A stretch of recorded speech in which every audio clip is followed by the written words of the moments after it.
नमस्कार, जनता टीवी देख रहे हैं आप और मैं हूं आपके साथ जागृति खंतवाल। केंद्रीय गृह मंत्री अमित शाह मंगलवार को चुनावी जनसभा के लिए कोटद्वार भाबर की दुर्गापुर पहुंचे, जहां उन्होंने मुख्यमंत्री पुष्कर सिंह धामी के साथ गढ़वाल लोकसभा सीट से बीजेपी प्रत्याशी अनिल बलूनी के समर्थन में वोट की अपील की। उन्होंने जनसभा के दौरान बीजेपी सरकार की तमाम उपलब्धियां गिनाई और साथ ही विपक्ष पर तंज भी कसा।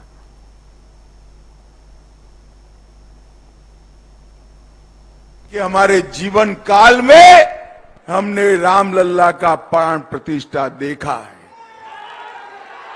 भाई और बहनों, कांग्रेस पार्टी 500 साल थे जो मुद्दा लटका था, 70 साल तक कांग्रेस और उनके चट्टे पट्टे राम जन्मभूमि के मुद्दे को लटकाते रहे, भटकाते रहे, अटकाते रहे। मोदी जी ने 5 साल में ही फैसला भी लाया, भूमि पूजन भी किया और प्राण प्रतिष्ठा भी करने का काम कर दिया। भाइयों और बहनों, मैं पूरे देश की ओर से रामनवमी के दिन रामलल्ला जब अपने भव्य घर में अपना बर्थडे मनाएंगे, उस दिन पूरा देश खुशियों के आंसू रोने वाला है। हम सब के लिए बड़ा दिन। टिहरी सीट से एक तरफ जहां बीजेपी ने माला राज्यलक्ष्मी शाह को चुनावी मैदान में उतारा है, तो वहीं कांग्रेस की ओर से जोत सिंह गुंसौला पर दांव खेला गया है। अब मतदान की तारीख नजदीक है और ऐसे में तमाम नेताओं के बीच आरोप प्रत्यारोप का दौर भी जारी है। इसी कड़ी में बीजेपी से राज्यसभा सांसद नरेश बंसल ने जोत सिंह गुंसौला पर माला राज्यलक्ष्मी शाह के अपमान का आरोप लगाया है। उन्होंने कहा कि जोत सिंह गुंसौला ने एक महिला को महारानी के रूप में संबोधित किया, ये महिला का अपमान है और इसके साथ ही उन्होंने कांग्रेस पर भी महिलाओं का अपमान करने का आरोप लगाया। सामान्य आदमी को भी चुनाव लड़ने का अधिकार है, जो राजा के यहाँ पैदा हुआ उसको भी लड़ने का अधिकार है। केवल राजा के यहाँ पैदा हुआ इसलिए कुछ नहीं बन जाता है, लेकिन जनता वोट दे करके अपना बनाती है। महारानी पिछली 2 बार लोकसभा की सांसद बन चुकी हैं, तीसरी बार फिर बन रही हैं क्योंकि लोकप्रिय हैं जनता के बीच में। और महिला सशक्तिकरण की बात होती है तो जो कांग्रेस ये आरोप लगाती है, उस कांग्रेस को तो महिलाओं बहुमत जहां महिलाओं का है उत्तराखंड में, वहां से एक भी महिला प्रत्याशी बनाने के लिए उन्होंने एक भी महिला को योग्य नहीं समझा है, तो उनको बोलने का अधिकार नहीं है। वो महिला शक्ति का अपमान कर रहे हैं।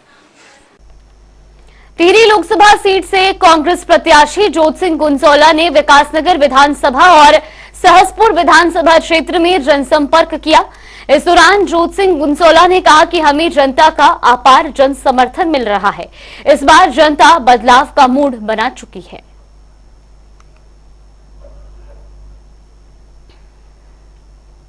तो जनता का अपार स्नेह मिल रहा है, जन समर्थन मिल रहा है और ऐसा लग रहा है कि यार ये परिवर्तन की आधारशिला रख रहे हैं ये लोग, और बड़े शिद्दत के साथ ये कहते हैं कि भाई अब तो परिवर्तन होना ही चाहिए। और परिवर्तन भी टिहरी संसदीय क्षेत्र से पहले होना चाहिए क्योंकि नंबर 1 है, और उसके बाद पूरे देश में इस परिवर्तन की बयार जाएगी और इंडिया अलायंस की सरकार बनेगी, ऐसा लोगों का मानना है। जवाबदार और जिम्मेदार सरकार चाहिए। खाली अपने मन की बात करने वाली सरकार ने कि अपने मन की कर दी और जनता के मन की सुनी नहीं, तो ऐसे में कहाँ संतुलन बिगड़ जाता है। तो इस समय परिवर्तन की लहर। प्रदेश में लोकसभा चुनाव प्रचार अब अंतिम चरण में है और ऐसे में तमाम प्रत्याशी एक दूसरे पर आरोप लगा रही हैं। इसी कड़ी में बीजेपी विधायक खजान दास ने कांग्रेस पर जातिगत राजनीति करने का आरोप लगाया, जिस पर पलटवार करते हुए नेता प्रतिपक्ष यशपाल आर्य ने बीजेपी पर दलितों के साथ अन्याय करने का आरोप लगाया है।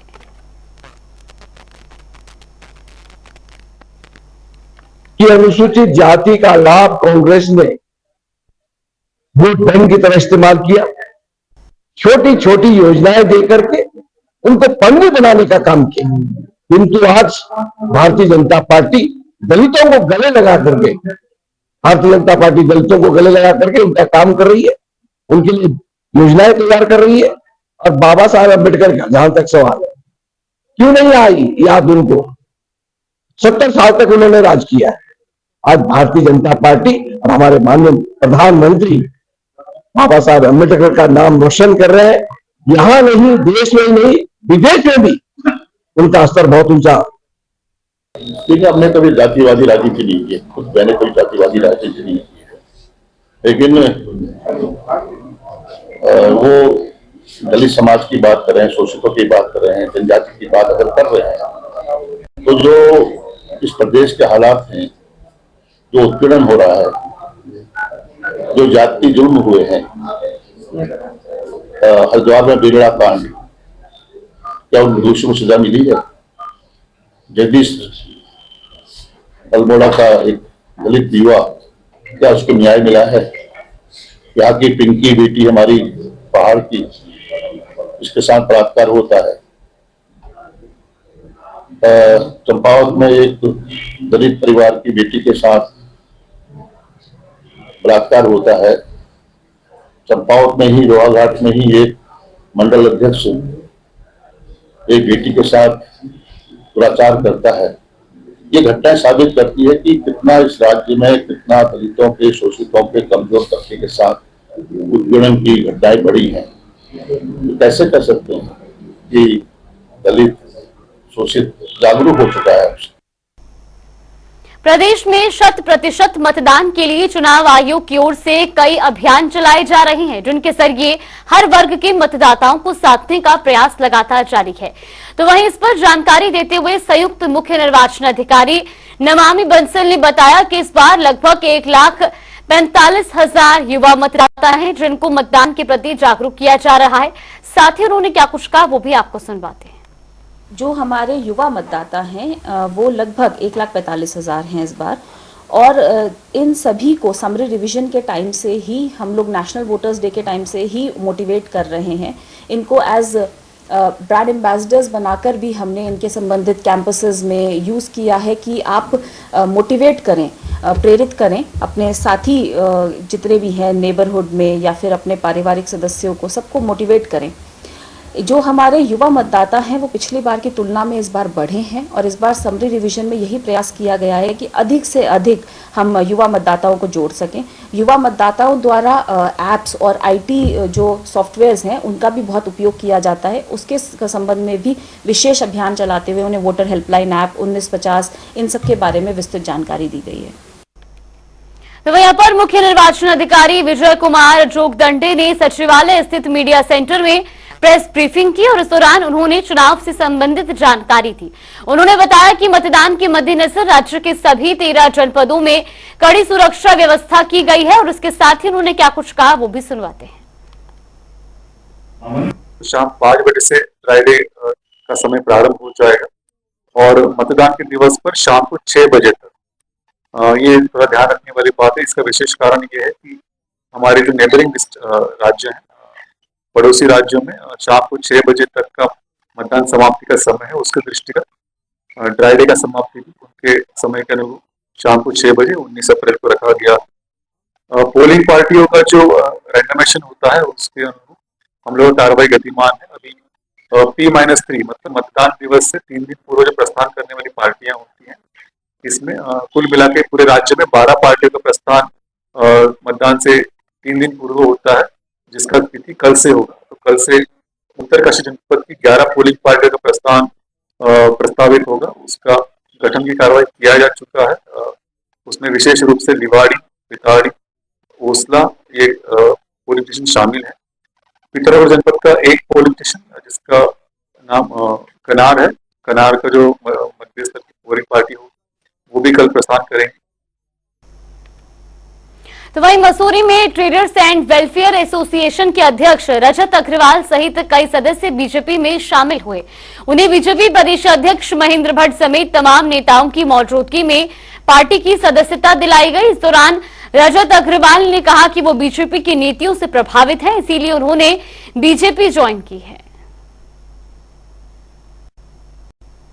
मैं और मेरी टीम और साथ में सामाजिक कार्य करते करते कई बार ऐसा महसूस होता था कि हमें एक ऐसा प्लेटफॉर्म चाहिए, एक ऐसा दल चाहिए जिसके साथ हम मजबूती से समाज की सेवा कर सकें लोगों तक पहुंच सके और लोगों की हर परेशानी को दूर कर सके। और माननीय प्रधानमंत्री मोदी जी की बातों को सुनकर, उनके कार्यों से प्रभावित होकर और हमारे बहुत ही माननीय मंत्री गणेश जोशी जी के जो कार्य प्रणाली है और जिनके कार्य है और जिस प्रकार से वो कार्य को करते हैं, उनसे प्रभावित होकर हमने विचार विमर्श कर भाजपा का दामन थामा है, भाजपा का दल, भाजपा पार्टी ज्वाइन करी है और उम्मीद करेंगे कि हम लोगों के हर मुमकिन परेशानी दूर कर सके और भाजपा के कार्य को पूर्ण निष्ठा के साथ भाजपा के कायदे नियम के अंतर्गत बेहतर कार्य करें। तो वहीं प्रदेश में 5 लोकसभा सीटों पर 19 अप्रैल को मतदान होना है। ऐसे में चुनाव को लेकर बीजेपी और कांग्रेस में घमासान जारी है। तो वहीं चुनाव को लेकर छात्र संगठन भी अपनी पार्टी को जीत दिलाने के लिए मेहनत कर रहे हैं। इसी कड़ी में डीएवी पीजी कॉलेज छात्र संघ अध्यक्ष सिद्धार्थ अग्रवाल, श्रीदेव सुमन पीजी कॉलेज ऋषिकेश के छात्र संघ अध्यक्ष हिमांशु जाटव और राजकीय महाविद्यालय नरेंद्र नगर के छात्र संघ अध्यक्ष नितिन नेगी ने कांग्रेस के छात्र संगठन एनएसयूआई की सदस्यता ग्रहण की। और इस मौके पर वरुण चौधरी, एनएसयूआई के राष्ट्रीय अध्यक्ष वरुण चौधरी ने कहा कि युवा अब समझ चुका है कि बीजेपी उन्हें केवल धोखा दे रही है।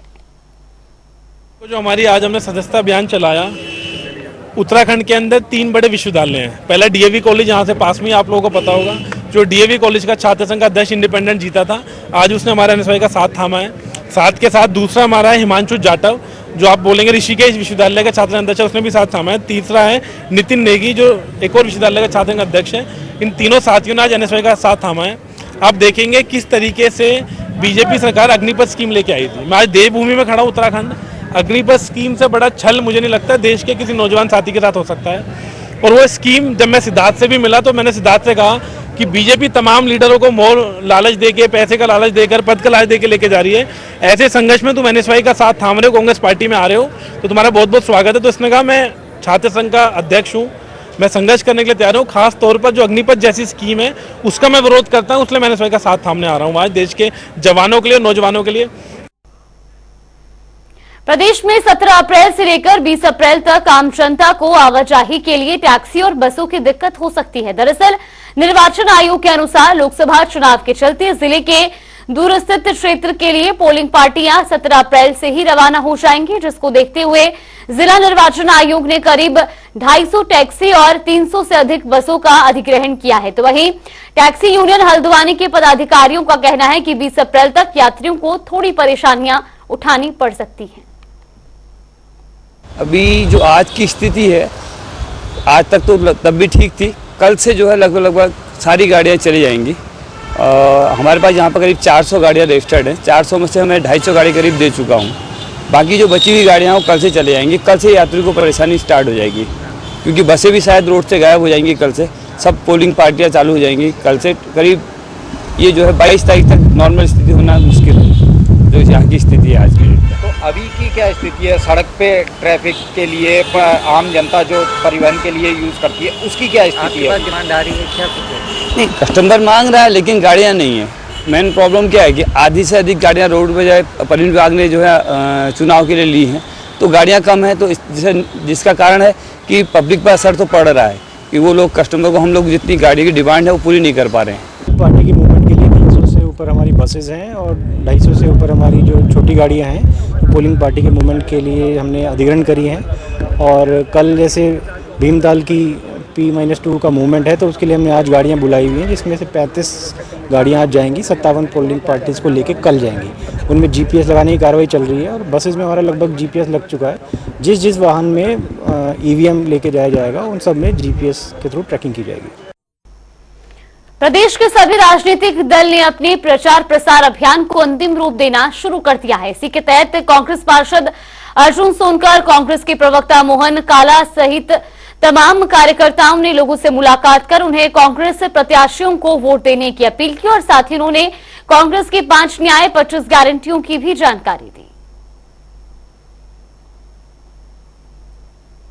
देख रहा हूँ लोग अपनी अपनी समस्या भी सुना रहे हैं और कह भी रहे हैं कि देखो हमने तो कभी रानी जी को देखा भी नहीं है, हमेशा पिछली बार भी दिया था, इस बार भी दिया। इस बार तो बहुत सोच समझ के देने के मूड में है पब्लिक, क्योंकि पब्लिक ने देखा कि हाँ भाई मेरे से जब संवाद होता है लोगों का, कहीं शिविर भरी है, कहीं कुछ हो रहा है, ये योजना है, जितने ऐसे लैब्स होते हैं उनके कोई हमारे यहाँ पे इन्हीं चीजों में पैसे आ जाता तो लोगों को हम भी बताते हैं, क्योंकि हमारा दायित्व बनता है लोगों को समझाना। तो लोगों को बड़ा अच्छा रिस्पॉन्स मिल रहा है। कांग्रेस के पक्ष में इस बार बहुत मतदाता जो है जागरूक है और बहुत उत्साहित है कि कांग्रेस की सरकार बने। आज चैत्र नवरात्र का 8वां दिन है और आज के दिन को दुर्गाष्टमी के रूप में मनाया गया। तो वहीं इस मौके पर राज्यपाल गुरमीत सिंह ने परिवार राजभवन में कंचन पूजन किया और साथ ही प्रदेशवासियों के सुख समृद्धि और उत्तम स्वास्थ्य के लिए कामना भी की। तो वहीं चारधाम यात्रा को शुरू होने में 1 महीने से भी कम समय बचा है और ऐसे में इसको देखते हुए यात्रियों के पंजीकरण की प्रक्रिया भी शुरू हो चुकी है। इस पर जानकारी देते हुए उत्तराखंड की मुख्य सचिव राधा रतूड़ी ने कहा कि चारधाम यात्रा की तैयारियों को लेकर सभी बैठकें पूरी हो चुकी हैं। यात्रियों को किसी भी तरह की परेशानी नहीं होने दी जाएगी। चारधाम यात्रा की भी पूरी तैयारियां हैं। पहले ही हम लोगों ने सारी मीटिंग्स इत्यादि कर ली हैं और आज से इनका ऑनलाइन रजिस्ट्रेशन भी सभी श्रद्धालुओं का शुरू हो गया है और बहुत अच्छे तरीके से सब तैयारियां। और रुक करेंगे 2 मिनट में 10 बड़ी खबरों का। कोटद्वार में गरजे गृह मंत्री अमित शाह। बीजेपी प्रत्याशी अनिल बलूनी के समर्थन में चुनावी जनसभा को किया संबोधित। विपक्ष पर साधा जमकर निशाना।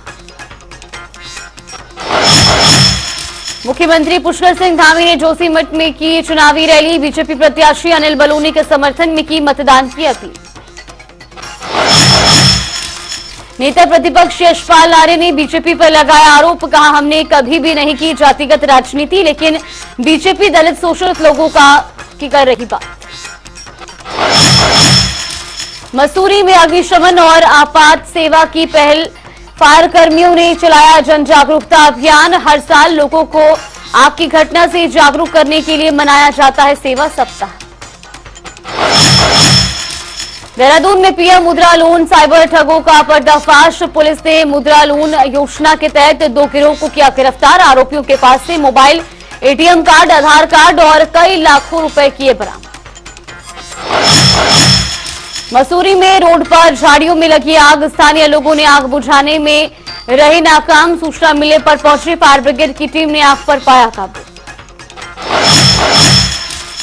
हरिद्वार में सिद्धपीठ काली मंदिर में श्रद्धालुओं के साथ मारपीट। मंदिर परिसर के अंदर कर्मचारियों ने लाठी डंडों से पीटा। मुख्य दर्शक बनी देखती रही पुलिस। अनेक श्रद्धालु गंभीर रूप से घायल। हल्द्वानी में आचार संहिता के दौरान अभी तक पकड़ी गई 2 करोड़ 12 लाख की नकदी। नोडल अधिकारी मीडिया विशाल मिश्रा ने दिया बयान। कहा, विभिन्न प्रवर्तन एजेंसियों पर आगे भी कार्रवाई तेजी से की जाएगी। हल्द्वानी में चोरी नियत से घर में घुसे चोर। चोरी के दौरान सोना न मिलने पर अलमारी से छोड़ा संदेश। जांच में जुटी पुलिस। खटीमा में कुछ स्कूल बसों के साथ हुआ था हादसा। घायल बस चालक ने स्कूल पर सुध न लेने का लगाया आरोप। अस्पताल पर भी लगाए लापरवाही के आरोप।